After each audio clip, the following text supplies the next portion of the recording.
Program so far we've implemented as NCOC.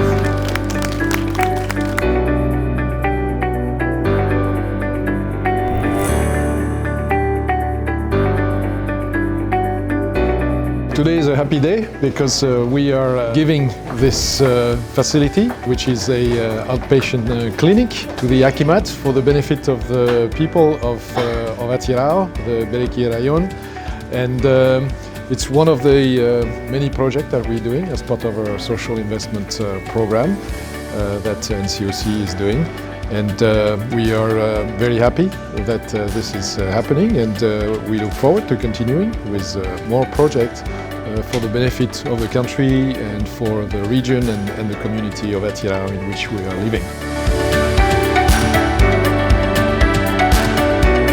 7861 халық осы жерде Берекедегі шамалында тұратын халық бұрын 3-ші емханаға келетін еді. Бүгінгі күні енді бәрі көмектің бәрін осы жергілікті жерде осы дәрігерлік амбулаториядан көретін болады. Бұның ішінде жалпы практикалық дәрігер, акушер-гинеколог, тіс дәрігері, процедурный кабинет, күндізгі аурухана өзінің дәріханасына шейін осы емхананың ішінде. Тап осындай мүмкіндік бізге туғызып отқан әрине ең бірінші ол біздің облыстық акимат, ол біздің денсаулық сақтау басқармасы, ол біздің құрылыс басқармасы, ол мына үлкен NCOC компаниясы. Осы біздің демеушілерімізге, осы мына акиматтың азаматтарына біз үлкен рахметімізді айтып, ризашылығымыз шексіз.